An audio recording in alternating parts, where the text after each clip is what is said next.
Robert Rosenberg, welcome to Partnering Leadership Podcast. Thank you, Mahan. Well, my pleasure to be here. I am absolutely excited, Bob, and I have to tell you, this is the podcast that my girls are also really excited, knowing that you were the main reason for Dunkin's success over the years. So I can't wait to share some of your leadership journey with the audience. I read your book, Around the Corner to Around the World, a dozen lessons I learned from Dunkin' Donuts. Would love to capture some of those leadership insights. But before we go there, our upbringing has a big impact on who we become as leaders. And I know yours did for you. So, what was your upbringing like, and how did that impact the kind of leader you became? I was born into a very poor family. In 1938 was my birthday. And my father had worked in the shipyard during the Second World War and had also run some ice cream trucks around, which were ice cream trucks in New Haven before the war. And after the war, he went into partnership in Bridgeport, Connecticut with two guys in an industrial feeding business. These were the two-tone trucks called Industrial Luncheon Service. The sides came up and you'd serve coffee and I remember as a kid, I must have been, I don't know, 7 years old or so, going with him on Saturday afternoons to football games and selling coffee and donuts and sandwiches to the people in the stands and always was associated with the family business. It was almost like another family member was always present. My father didn't last long with those two partners. They basically broke up after 6 months, and we moved from Bridgeport all the way to Dorchester, Massachusetts, and we moved in with grandparents. And I also lived with grandparents with my mother and father during the war, during parts of the war. So in other words, we were, I would say, lower middle class. We were not wealthy people. And my father started this industrial luncheon service business, same name, same two-tone trucks, as he had been in partnership in Connecticut. Apparently, they didn't trademark the name and the concept, so he was free to start the very same business in Massachusetts, in Dorchester. And aunts and uncles basically rehabbed a small little commissary, small, couldn't be more than 200 or 300 square feet, with very modest. My father sold a new routes to small factories and offices, and my uncles either pushed the canteen carts or drove the trucks. My mother made sandwiches, and I, after school, would wash out the 5-gallon coffee cans that came back. And that was basically my upbringing. I virtually grew up over the store. And as the business grew, and it did grow, I would work, whatever spare time we had in the business or learn the business. I loved the business. Dinner conversations were always around the business. And so it was a part of me. And I suspect that even at and I adored my dad. To me, he was a bigger than life, an 8th grade educated guy, but a natural born philosopher and entrepreneur. Big guy. Weighed sometimes 230, 240 pounds. He was a big man and a big personality. And he shepherded me along the way as a kid. And as time went by, that business grew. He felt his 8th grade education sort of limited him. So he took in a partner, my uncle, who was a CPA by training. And he thought my uncle really was his mentor. And they were partners for a while. And the business had problems, though, because vending machines came on the scene and started to displace and make the truck business a little less successful. And in an attempt to diversify, they decided, because a baker in the commissary that made baked goods for the trucks said there was a donut shop around the corner that had 12 or 13 trucks that went around and sold donuts wholesale. They made more money in their one retail store than they did in all the trucks. That was enough of an inspiration to have the partners try to open a business in 1948 called the Open Kettle, which was a donut shop with 28 varieties, the best coffee we could make at the time. But unfortunately, it was in a little adobe shack with $75 a month rent. No one knew what we were selling inside. It was $1,000 a week in sales, probably no different than the other 1,500 donut shops that existed in Massachusetts at the time.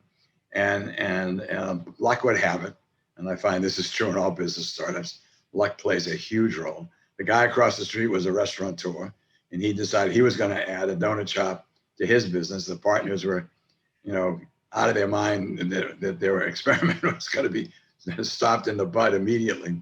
They went out and hired the architect that was going to do this for the competitor. And this man by the name of Bernard Healy came in and he said, this little shack isn't doing you guys any favor. No one knows what's going on inside. The product's delicious. The coffee's the best in the world, but no one knows. So I suggest you rip it all down. We put it in a California style shop, put it all in a fishbowl. We changed the name so people know what's going on inside. And that's in fact what they did. And so $1,000 a week open kettle closed in 1948 or 49. And in 1950, I think it was on Memorial Day, I remember going there for the opening day. A same location, same managers, the Spartos brothers from the shipyard my dad had worked with. Everything was the same. Formulas were the same. Pricing was the same. The only thing that had changed was the design and the name. And $1,000 a week open kettle became a $5,000 a week Dunkin Donut shop. And that was when coffee was a dime over the counter and donuts were selling for a nickel, and they were 50 cents a dozen.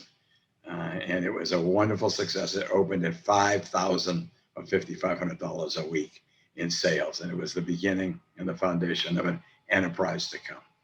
That's a little bit of my background and how the company came to be. Yeah, and that success was great at the beginning, Bob, but this Universal Food Systems had everything from hamburger stands to pancake houses.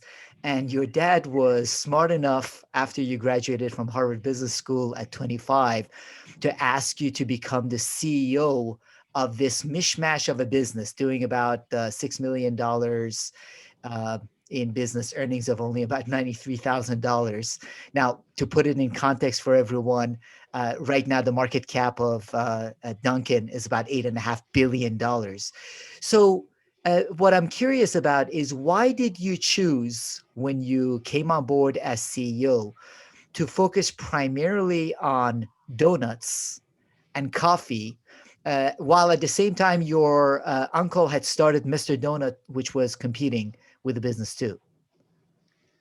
Let me just step back a little bit. The company my dad asked me to take over and helm was called Universal Food Systems.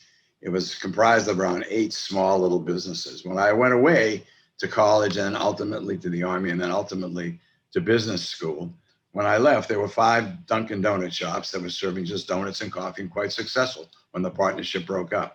My father and my uncle then took the book value. My uncle took that money and started a competitive donut shop chain. When I came back, while I was in business school, which wasn't far from the home office, the company had begun to change. My father decided to diversify dramatically. He had an industrial feeding business, cafeterias, vending machines, 15-cent hamburger chain called Howdy Beef and Burger, 3 House of Pancakes called Dunkin' Donuts House of Pancakes. He had spun out all these businesses, and one of those businesses within the system was Dunkin' Donuts. But the management, and he had brought in an executive vice president from Montgomery Ward, they had lost faith in just a donut and coffee shop business. And they started to diversify the menu, the size of the shops, and it had lost all sorts of conformity. While I was in business school, I was fortunate enough to take courses in strategy and in retailing. And I had the opportunity to think through, what would I do if I ever had an opportunity to manage this business, never expecting I'd get the call a week after I graduated. That was never part of my plan.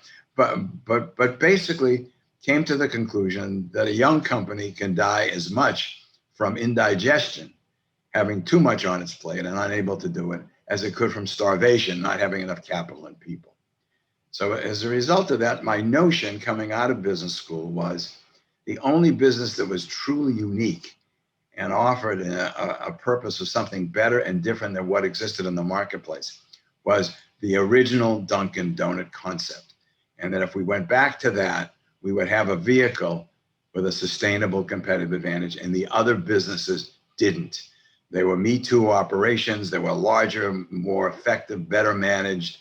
in their categories that were far larger and far more able to capture the march than we were in their categories. So it was the notion, and the first thing I did is when I got the call to be CEO of the business about 6 weeks after, it took me about 6 weeks to make up my mind. I got the invitation. My dad asked me right away. The first thing we did was sit down as a management team, the senior managers, and we decided on a strategy. What were we going to be? What were we going to invest time and money in? What really made us significantly better? What was sustainable that we could develop and grow, and what wasn't? And out of that came all of these donut shops that were no longer donut shops. They were serving breakfast and eggs. Some of them were 90 seats, some of them were 18 seats. Some of them were still selling hamburgers and hot dogs. So we decided we're going to standardize the menu back to what it was in 1955, coffee and donuts, standardize a 20-seat counter, standardize the menu, the price, the format, and we were going to standardize and focus, really niche down on what markets we could build our business and exclude interested franchisees in markets where we couldn't sustain growth to the point where we could be large enough to get on to advertise and we could provide a supervisor. So we really narrowly focused. We were obsessively focused, and it worked brilliantly. The fact is that when my second year in business school, when Mr. Donut was about to overtake Dunkin in terms of size, my father was so frustrated losing the battle with his brother-in-law, who he had dismissed during the tough days of the partnership breaking up as a bean counter. He tried to sell the business then, which was earning about $90,000 to $100,000 a year before taxes, to a private equity buyer. I went with him to New York, and he couldn't get the $1.5 million that would allow him after taxes to be the millionaire he always wanted. So he was frustrated, didn't know quite what to do with this mishmash. And I did have a vision, and my team shared that vision. And luckily, we were able to put it into effect. And before we knew it, we sort of exited all those other businesses, slowly but surely. And within 5 years, the $100,000 pre-tax profit had grown to $800,000 in pre-tax profit. And my father kept trying to sell the business all the time during that growth between 63 and 68, that 5-year time period. And I kept resisting. And ultimately, my commitment to my dad to be able to, he was a child of the Depression, frightened. He had seen his own father go bankrupt from a depression, so that he would have some money in Equitize. And I promised him the first opportunity we would go public. And on February 6, 1968, Universal Food Systems ceased to exist. And we went public with Dunkin Donuts at $20 a share. So I guess our market cap at the time of 2 million shares was about $40 million. And before I knew it, the public market took to us, and the whole notion of franchising and food service, and it was a little bit similar to what would be true today in the high tech era. We were trading at 60 times earnings. So by my 30th birthday in 1968, I was sitting on a company with a market cap of something close to 120, I can't remember, to $150 million at 60 times earnings. And that's when the mistakes started to happen. Yeah, before we get to that, because that's a key part of what made you the great leader that you are, you had this wonderful focused strategy that you were able to execute, along with tremendous value of quality. It's impressive that Dunkin has 27-page specification for how to make a cup of coffee. And you tell a wonderful story about what helped you understand that quality will help drive growth of Dunkin. Right. Well, it all began with really my dad. My dad always drummed that into me. That was a mantra he would talk about constantly. And no reason for being unless you really provide a better product than what exists in the marketplace. But it was he had gotten diabetes when he turned 50, and he went to the Rice House at part of Duke in Durham, North Carolina. And he met this guy, Charlie Lubin, who was a baker. And Charlie Lubin was the baker that started Sara Lee, who was the name of his daughter. And he was selling pound cakes everywhere, and they were the rage back then. And my dad says, you got to go to Chicago. You got to meet Charlie. So being a dutiful son, I said, sure. And off I went to Chicago to meet Charlie Lubin, who had now sold his business to Nate Cummins, who owned Consolidated Foods, and Sara Lee was a major part of that. And by the way, I had spent on one of the buyers as the company started to do, Dunkin started to do better, tried to buy Dunkin. By that time, it was $7.5 million, and I turned him down as a buyer because I wanted to keep the company in family ownership and go public as opposed to sell the whole company. But in any event, I meet Charlie, and we're up at his club over LaSalle Street for lunch. I fly out from Boston in the morning. And I said, Charlie, I'm a young guy. My dad tells me you got the secret to the food business. And I said, would you mind sharing it? And Charlie, who I think was born in Brooklyn, sort of leans over the table and he says, butter. I said, excuse me? He said, the secret is butter. What do you think a pound cake is? I said, I have no idea. He said, a pound cake is a pound of flour, a pound of sugar, and a pound of butter. And he said, there's nothing like it. And if you're going to be in the bakery business, that's the secret. And on my way back, on that flight back, all it did was reinforce everything that my dad had always told me. And I was committed to the fact that we were going to have a very limited menu, coffee and donuts, but whatever we did, we were going to ensure that it was the finest products available, that we would source as real goods as we could find. It was going to be Saigon cinnamon, it was going to be Madagascar vanilla, and we were going to do, it was going to be real fruit in the fillings and the jelly. And we were going to focus on a few items, but if I look back over what really sells over long periods of time, when you look at Heinz ketchup or Hershey bars or any of these food products, you generally find that they are made with fine ingredients. Budweiser, Beechwood aged. I mean, they took care in terms of developing their product. They loved the product, and they made sure that it was dealt with tender, loving care. And they tried to design elements that made sure that it was really better than what else was available at that price within the marketplace. And I said, we have to be committed to the very same thing. So in fact, regrooving an old idea, but really now making it a real part of me in terms of how we would conduct ourselves into the future.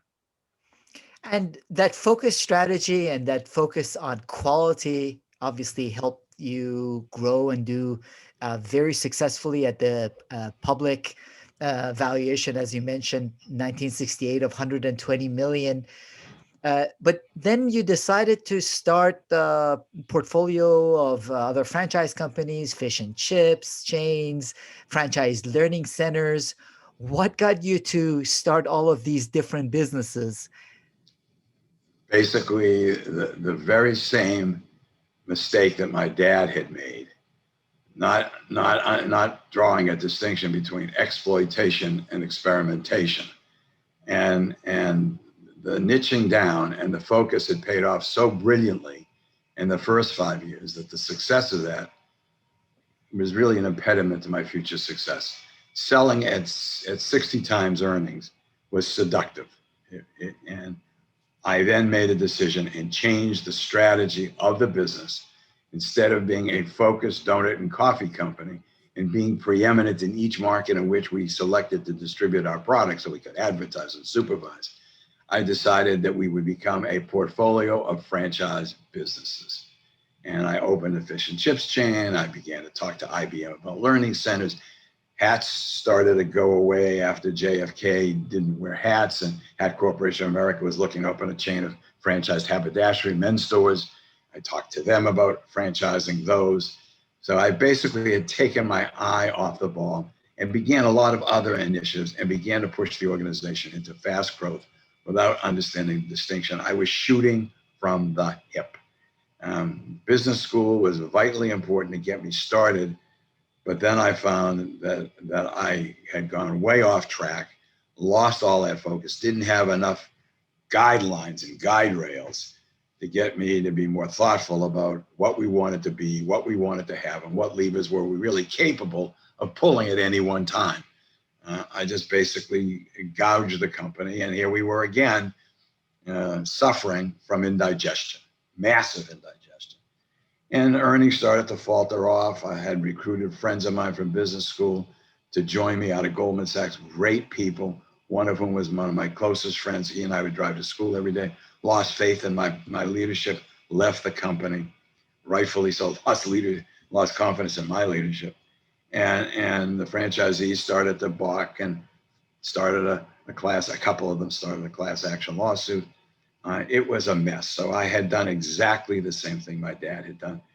And fortunately, before it had gone too far, I was an avid reader, and I'd like to read about business. I was reading, but this was about history. I was reading a book about the Vietnamese War called The Best and the Brightest by David Halberstam. And he talked about the Johnsons and Kennedy administration and the administration of the Vietnamese War being really waged by the best and the brightest our country had to offer. Ivy Leaguers, and I could read that, look at me, and who didn't go into the fields, into the hamlets, into the townships where the battle was being waged, where the Viet Cong were winning the hearts and minds of people. They're relying on third-hand information and data, on body counts and other information that really didn't reflect the true story of what was going on and what was required in order to win the war. He called it, in his final analysis, that our people, our leadership was suffering from what he called hubris, the Greek word for arrogance. And Mahan, I can tell you, honest to goodness, sitting in my easy chair reading the book, it was a transformational moment for me. I said, Halberstam could just as well be talking about me. I was doing the very same thing. So we caucused as a management team in the early 70s. I think Halberstam's book was 72. And we decided that we were going to do a 180, that this was going in the wrong direction, that we would all visit 100 stores, including myself, a year apiece, to talk to the frontline leadership, form an advisory council, and ask franchisees to apologize for the error of our ways and our wrong strategy, invite them in to help us fix it, and also ensure that the board was better utilized. I had great board membership. They were very instrumental early on, but I had no forum. As I was changing strategy, I was shooting from the hip. I wasn't discussing it with them. I wasn't bringing them in on the plans, and I was running sort of untrammeled. I needed a better forum to ensure that I was not making impromptu and intuitive decisions that were incorrect. And so we did a whole host of things, and sure enough, we began to turn the business around dramatically. We closed down the fish and chip stores. I ceased doing the other things. I was expanding in Japan at the time. I was in the chairs to become chairman of the International Franchise Association at 32. I was the 10th chairman, and basically decided to cut those activities down, go right back to our basic formula. What had made us so successful in the first era of our business, from 63 to 68, we were that unsuccessful in the second era, 69 to 73, and we were off and running in the next four eras. Each of them could be anywhere from 3 to 8 years in periods. But basically, that was a transformational one. They now talk about emotional intelligence. Well, that language wasn't around in 1972. That's a late 1990s kind of identification. But that's what it was to me. I was beginning to understand the importance of my role as a leader, and how much, when I get it wrong, how everybody who is following me pays a fearful price, horrible price. And that you had to be a lot more thoughtful, a lot more thorough, a lot more disciplined, better processes, better procedures, and a lot more involvement in getting the input of a lot of smart people to help you. And so for me, it was kind of a growing up moment. I would tell you that didn't make me fully grown up. Hopefully I'm still growing up to this day and still learning, but that was a critical lesson, or a lesson I never forgot. And Bob, that is such a beautiful example of also what you talk about with respect to extreme ownership. You had the humility and the openness to look at how you, as the leader of the organization, needed to improve in order for the organization to be put back on the right track. That's correct. My first lesson in the book is it all starts with leadership. We can see it in our public life today. What kind of problems can occur if a character is on doing the wrong things, get the wrong policies, and also the wrong character, because it takes both of those elements that play a role in leadership, and it casts a massive shadow. I was watching Dr. Bricks, I can't remember, Deborah Bricks, on television yesterday, and she basically was in such pain because, in my position, is you can't fix it from the middle. You can't fix it from the bottom unless you vote someone out. But fundamentally, it doesn't change until you have an effective leader. You've got to change the leader, then everything flows from there. I mean, she was in such pain, Dr. Fauci, in such incredible pain, and there was as well-intentioned as they were, and as much as they had hoped they could fix it by trying to keep things on track. If the leader doesn't see it as misaligned, there's nothing you can do from the middle. You're in an impossible situation. And you not only embodied that kind of leadership, you also stayed very close to your customers, primarily through the franchisees and listening to the franchisees. And I love the story of how the Munchkins came to be at Dunkin' Donuts. It was right after that time, it was just about that time. It was, let me set the stage a little bit. In the 70s, there were oil embargoes. So there were odd and even lines when you could get gas, or you had to have an odd or even number on the back of your license plate. You couldn't get gas. Gas lines were miles and miles long. Tempers were flaring. The end product of Johnson's Guns and Butter administration was coming home to roost. The stock market was suffering. People didn't have a lot of money. We were in the verge of a lot of inflation. And at that time, I get a phone call from an old friend, a young man who had actually taught me to make donuts in our early years. We're both about the same age. A guy by the name of Bob Demring, and he had gone from a donut man to owning 2 stores in Hartford. And he says, you got to come down to Hartford and see what Edna has developed. Edna was his wife. And I said, what is it? And he said, we're selling these donut holes. I said, oh, no, we always did that in the past. We would pick up the cuts, the little donut holes, as we would cut the first cuts out of the rings, and we would put them around Halloween. We'd fry them off, and we had plain and cinnamon and powdered sugar. We put them in the little cellophane bags and put them on a potato chip holder, and sell them for a week or two as a trick-or-treat item. He said, no, you got to understand that Edna went out and made up her own cutter, a lot larger, a lot different, and she's making them both out of the yeast product as well as the cake. She's filling them with apple and with jelly and with cream and every kind of conceivable thing. She's piling them high on the gold trays in the fancy case, and our business is up 20%. Well, for anybody who knows retail same-store sales, anything in a double digit is a huge number. To be up 20% is a once-in-a-lifetime occurrence. It took us about a day to get in the car and go down and see what Edna had done. And sure enough, it was just as Bob had described it. And I was myself, Tom Schwartz, and Bob Cameron, who was head of marketing. And we said, this is a winner. And we decided to hire an agency outside of the one we were regularly using just to handle this product. And it was Hill Holiday, which at the time was a tiny little agency. And it had worked for our Howdy Beef and Burger way back in the early 60s. And we asked them to come up with a name. And the first name they tried was Penny Poppers. And we said, well, it's inflation. We can't give them anywhere near pennies. So let's try another name. And they said, every year CBS brings back the Wizard of Oz. And the little people in the Wizard of Oz around Easter, at a time when they show the thing, are called Munchkins. Let's see if we can get the name Munchkins. And Archie Southgate, who was a great partner at Ropes and ultimately the managing partner at Ropes and Gray, a great law firm in Boston, he contacted Jack's Cookie Company and found out they weren't using the name. And for $1 a year, he leased the name Munchkins. And we're off and running. And now here we are 50 years later. The product's still a wonderful part of our menu, still thrilling everybody. And we sold them in buckets and 10 counts and 20 counts and 30 count buckets. And our same store sales that year, in the middle of all of these gas lines, all of this tumult, all of the oil embargo, our same store sales that year up 12%. And it came just in the nick of time. And just happening about the same time as the Halberstam book, you could see the first payoff of having 2 ears so I could listen twice as much as my one mouth could talk. It was paying off immediately. by listening to this idea that Edna Demery had created. What a great example, Bob, of the fact that the people closest to the customers are the ones with the ideas, and the leaders need to be willing to listen to those closest to the customers.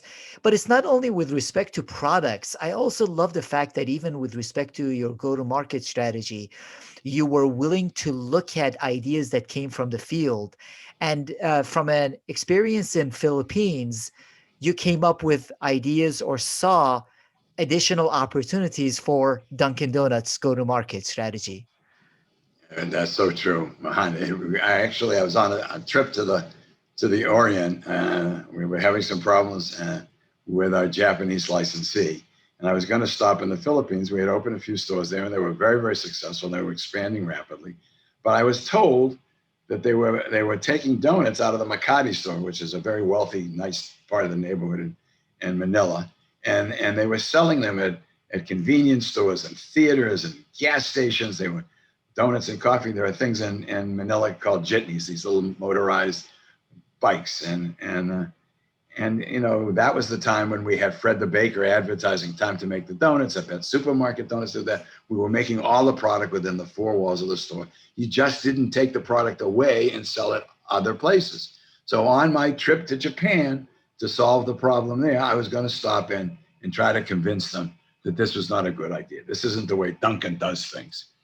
And I'm traveling, I think, at the time with Tom Schwartz, who's the president of the company, my really partner in business for 20 some odd years. And we get to Manila, and I find out that these little businesses are being designed and run by the wives of the board members. The board members were among some of the wealthiest merchants in Manila. And the wives, very fancy ladies, basically had their household help take the product out of Makati on the jitneys during off hours from house cleaning chores, bring them to all these different venues, and they were doing gangbusters business. Well, the franchise was controlled by a guy by the name of Leo Prieto, who was a delightful guy, a very fancy guy. He was also president of the basketball league. He never confronted me with this issue. He knew what my mission was, but he carefully arranged a series of dinners during my stay to open Dunkin Donuts University in Manila and the distribution center, and we had dinners and award ceremonies. And he always sat me between the wives, whose business it was.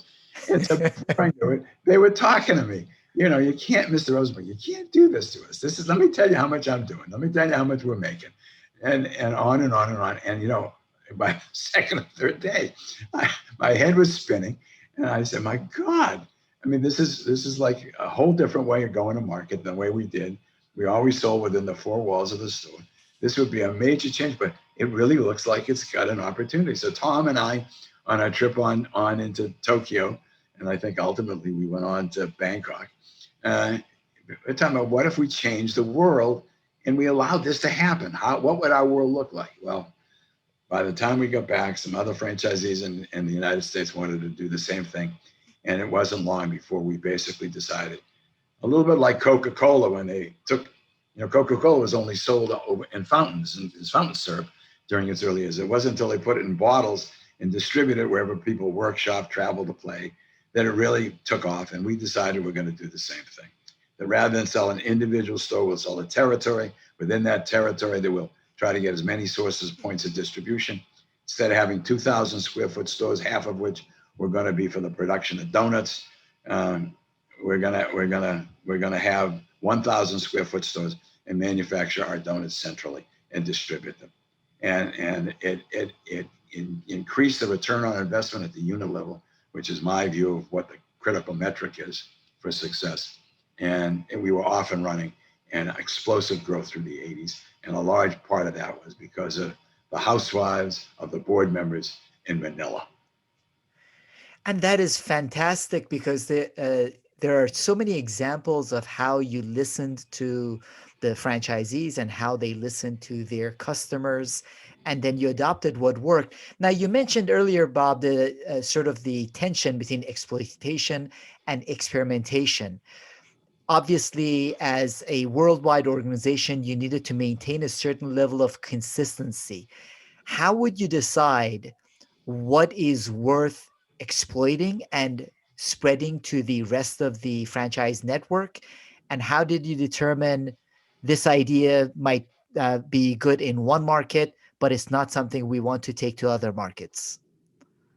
Luckily, because we had thousands of stores, even when we had hundreds of stores, we would never, under our administration, never provide a product or a process unless we had tested it and unless we could show that it had a particular kind of return on investment. So we would not ask them to remodel. We would not ask them to put an oven in when we introduced muffins or croissants. We we would not ask them to do anything that we weren't sure that could provide them with what we were then stating is a 20% return on investment or 5-year payback. And we were slavish to that. We felt very strongly that if we would ever ask them, force them to do things that weren't in their own self-interest, where their returns weren't satisfactory, they would ultimately stop listening and stop following us. So that was a sort of a part of our philosophy, part of our value system. And sometimes it took us a long time, but that was our job as the guardians of the brand to ensure that any changes that we proposed required investment or changes in process and practices would provide that fair return to the franchisees. And they began to understand that we would do that. Now, with that said, clearly internationally, different products meet different tastes. But in the US and in Canada, I would say for the most part, they were pretty much universally accepted, the products that we were. And we would do the same thing for new products. We live on news. A retailer has to have something new and exciting. So during the course of the year, we might have 6 news items.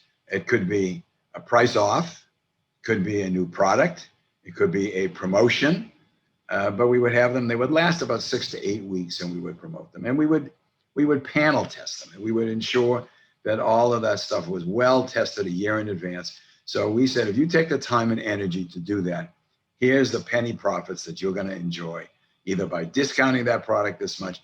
This is what you'll do incremental over standalone or do nothing. And that was, everything was done mathematically. Everything was done by regions. And we had regional marketing managers and district managers. They were all organized into district meetings, and those would be proposed to each district. And then within each district, if we had 6 events, 4 of them might come from headquarters. 2 of them they could pick on their own that met their needs in their community. And we would help them and guide them, ensuring the penny profits and the returns would be as consistent. And it seemed to work well. But it's partially a lot of communications. It's kind of a military organization. It's spanned for every sort of 8 people. You have another district manager, another director, and it all builds up. But you have to communicate and keep people organized at each level through store visits, including by senior management, district managers, and a standard way of looking at the business.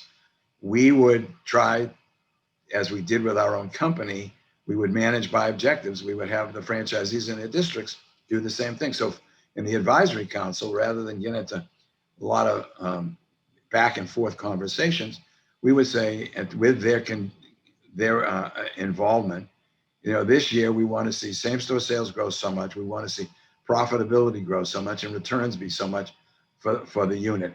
And here are the 5 strategies. We would agree with them in general. They might alter somewhat from region to region. So we had a common language of the way to look at business. We were united together in terms of ensuring what that store profitability would look like. And that was the guideline. So everybody benefited. It wasn't just we opening more stores and selling more and getting more royalties. We really had a vested interest in having their ROIs high. They could expand, because the better ones would buy out the weaker ones. It was just a virtual cycle and circle that worked out to our benefit. You show as a leader that your success was because of the success of your network, franchise network, and those people that you elevated. You also mentioned, in terms of functions of the CEO, all the six different eras that you look at in your book. You use the same framework of strategy, organization, communication, and crisis management. So, with respect to advice to leaders of organizations, whether franchise organizations or general, how do you view those four factors as playing a role with respect to how leaders should look at leading their organizations? This was something that had occurred to me over time, but all of us, as we sit in our chairs and travel into the field, things every day, maybe hundreds, at least scores, come in over the transom. And there's a tendency for them to, sort of attract and demand your attention. Today's emergencies, today's issues, today's tactics. And I concluded that there were a couple of things that absolutely had to go on my calendar that were absolutely essential. And that if they didn't exist, they wouldn't exist and the business would falter. And so I synthesized those four activities that I thought were absolutely essential and they would get highest priority and go on my calendar first. So the first was strategy.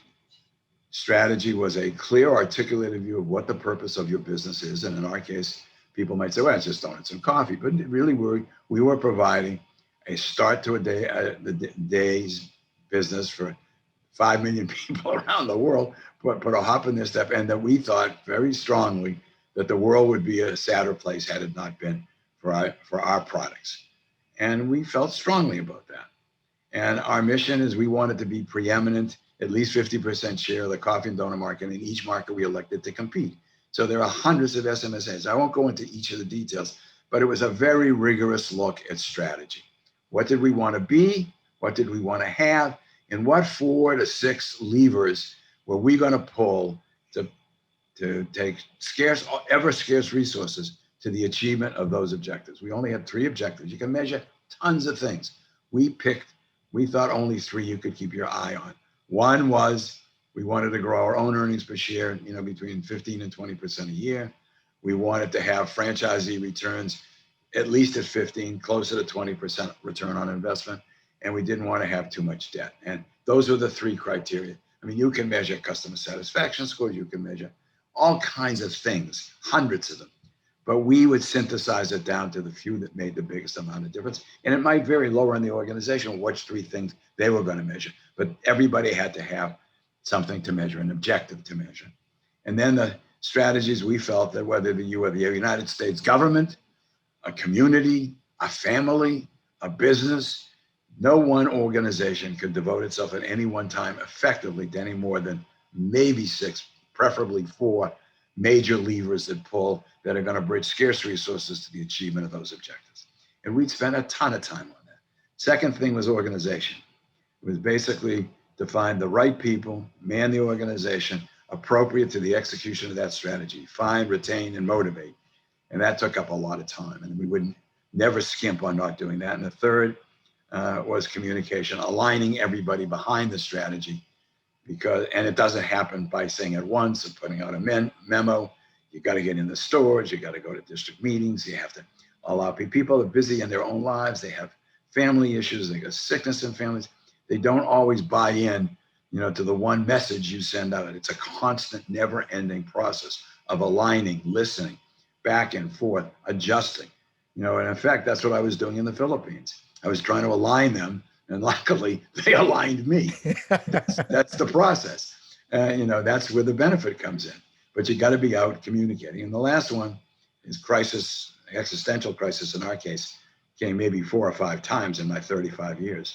And you have to be prepared. And there was a way we went to market in terms of how we organized for crisis. And I won't go into details on that right now, but that's how it happened. In other words, looking back, I said, these are the must-haves. The things that come in every day that demand my attention will come second, because the fundamentally, I believe, if you do not get the strategy right, and if you do not get the right organization to implement that strategy, there's damn little else you can do to create a successful business. Nothing you can do. And there's great advice in your book, and especially touching on the aspect of crisis management and your view that it is the role of every board of directors to be very actively involved in assessing crisis management of the organization. And I know recently, over the past year, a lot of organizations have faced the crisis with the pandemic, bigger than many had anticipated. But the ones that were guided by insights like yours that were planning for crisis have been able to weather it through a lot more effectively. Absolutely. The first rule of crisis management is pre-planning, pre-preparation. I was on a number of boards, public boards and private boards, with the public boards particularly. At least one day a year, we would do something called risk assessment. In the food service business, and those were the primary businesses in Sonic or in Domino's, where I was on the board for long periods of time. God forbid you should make someone sick. That's an existential threat to the brand. And there have been companies like Jack in the Box back in the 80s that had done that. What did we learn? How would we respond? Who would be on the team? Who would talk to the health department? How many hours would it be before you? When would the CEO go into the community, and who would he talk to, and what kind of PR people or investor relations people, whatever it was, to help him with his communications to show concern. Some companies waited weeks, and that wasn't a good look. You got people getting sick. So it could happen another way, where someone could hack your data information. Who's going to be on the team? How are you going to fix it? How are you going to take care of it? So in other words, all of that was worked out in advance. For me, these were food service companies. This wasn't the United States government. So I find it hard to believe that someone said, well, who could have believed that this kind of pandemic could possibly have happened? The fact of the matter is that I believe, at least I heard Susan Rice on television once say, we were prepared for weather, massive weather issues. We were prepared for pandemics. We were prepared for terrorist attacks. And we had books and teams. And the other thing I found is you have a small group of people who are really well qualified to deal with it, and allow the rest of the organization to continue to execute on a day-to-day basis. But that team should 100% be dedicated to the resolution of the crisis. And communication is extraordinarily important. But yes, pre-preparation is the first and most important essential step. And I think it goes without saying that would help a lot in terms of dealing with issues like this. Bob, in addition to your own continual reinvention of yourself over the years, you also emphasize the importance of trust with respect to leadership, and some of the insights you gained from Fernando Flores on trust. Yeah, very important. Came later, came in the 80s, actually. Flores was formerly a finance minister in Chile, and was imprisoned when Pinochet, I think, imprisoned the Allende regime. And Amnesty International got him out and sent him to the University of California, where he wrote a lot of theses. But he's basically a linguist. And from him, I learned the importance of language and the power of language, and how most people are not particularly rigorous about how they use language. But in the area of trust, I mean, he stunned me, and it's something I learned and utilize day in and day out. It's an absolute part of me now. He basically said, trust given too soon, you're naive. Trust withheld too long, you're prospectively a cynic, neither one of which are particularly attractive. And he gave me 4 tests upon which to determine if I myself was being trustworthy, and how to measure trust in other people in a very concrete way. And I find that in all successful relationships, trust exists. And in almost all unsuccessful relationships, trust does not exist. I have concluded that in interrelationships, there's nothing more important than trust. So the 4 tests that Fernando Flores gave me, the first was sincerity. Your public and private conversations are the same. Second is competence. Competence is not the same as never making a mistake. We make mistakes, but you can live up to the standards of the job. So as a CEO, basically I was promising stockholders and employees a certain kind of rate and earnings per share, the 3 or 4 objectives that I mentioned before, and that we might go off course here or there, and I might make a mistake on this or that product, or this strategy might have been ill-timed over my 25 or 35 years. But generally speaking, we would get to the end product. I was competent, my management team was competent to do the job. And if you're not competent, it's time for the board or the time for the voters to make a change. But that's competence. And I say again, it's not the same as never making a mistake. We all make mistakes. The third is a kind of the ability to keep your promises. We make promises and we've got to keep them. Now, the world is stochastic. Stuff happens. Weather, problems that weren't anticipated. But rather than just allow the promise to go unanswered or unidentified, you go back to the people you made the promise to and see if you can strike another condition of satisfaction, another chance, another promise to take care of people so that they really believe that you are a promise keeper. And the last is care. And care is really basically treating people not in a transactional sense, but very much as humans in a win-win situation where, you are concerned about their identity and about their well-being, even if it came to difficult times, as in parting, when the business changes and there isn't a fit any longer. Even then, paying attention to a person's well-being, their future, and their identity, it's all part of building trust. So those are the 4 tests that Fernando basically taught me, and I've tried to implement in the business, wrote about in the book. And I find it does take a bit of time to be able to determine when I'm dealing with someone whether or not they in fact are identifying and practicing those 4 and whether they can be trusted. Bob, this is just some of the brilliant insights in addition to some of the great stories that you tell. You're a wonderful storyteller, but also convey what great leadership is all about, whether it is with respect to extreme ownership or how to have trust in people, how to establish trust, how to have the right strategy. Now, I also know that you keep reinventing yourself.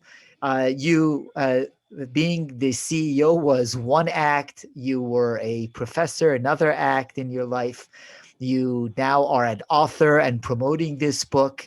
And I believe you have even more acts ahead of you. What's next for Robert Rosenberg? Well, I think the secret of life, or at least maybe the fountain of youth, is having a dream and having something to aspire to. And it wasn't only till recently, a friend of mine, a great writer, great business writer, Rosabeth Moss Cantor, who's a friend of mine and who endorsed the back of my book, thankfully, wrote a book called Think Outside the Building. And what she was doing was talking about people who were finishing long careers in business, but still had 20 or so years ahead of them, and taking their competence, their skill, their Rolodex, and putting to good use. And I said, well, I've done that already. I've been a teacher and I've been a board member and now I'm an author and I've got my grandkids to travel with and on and on and on. And then I started to think, I said, I still have some energy left. And if I do, I could dust off an old idea I had in 1968 as I was about to take on the chairmanship of the International Franchise Association. 68, racial justice was just as much in the fore as it is today. And my idea at the time was taking a bunch of complementary franchise businesses and putting them together and going into inner cities, into enterprise zones with some advantage of tax advantages and loans from within the community, owned by minority owners from the community, employing people from the community. Those complementary services. So it could have been a 7-Eleven, a Dunkin Donuts, a McDonald's, an Ace hardware store, Lapels dry cleaning. In other words, all the services so people didn't have to leave the inner city. And some of these old neighborhoods, when I grew up in Boston, some of those neighborhoods were once vibrant and robust and could be again. And I thought that through franchising, you would create employment, you would create tremendous business opportunities back in these enterprise zones. And so that's something I'm going to take a look at as soon as my book tour is over to see if I can regenerate the program in 68. In 68, I found out this trust was so high when I wanted to do a pilot in Boston. I didn't have the skills as a 30-year-old kid to get over the hump and get local support. I did have support of the SBA, Howard Samuels in Washington. He loved the idea, but I couldn't get local support in Boston, and I was on to other things and basically diversifying the company into fish and chip stores and other things. Uh, so I dropped the ball there, but I think that I'll go back and try to pick this ball up and try to put it into effect. I think it will have a real beneficial impact in those communities. And as you have been so successful and impactful in the other phases of your life, I'm sure you will be on this one. While the vast majority of our audience hears this episode, I urge them to also see the clips on YouTube to see your bright, shining smile and energy and enthusiasm, which I know gives energy to everyone that you engage in your cause. Really appreciate you joining this conversation with us, Bob. Where would people find out more about you, your book? How can they connect more with you? I'm on Wikipedia, and the book is around the corner to around the world. It's got its own site, or you can get it from booksellers everywhere. And it is a fantastic book of wonderful stories, and more importantly, understanding of an icon, understanding of something that brings joy to a lot of our lives, and most importantly, what great leadership is all about. Thank you so much for joining us, Robert Rosenberg. Thank you for the invite, Mahan.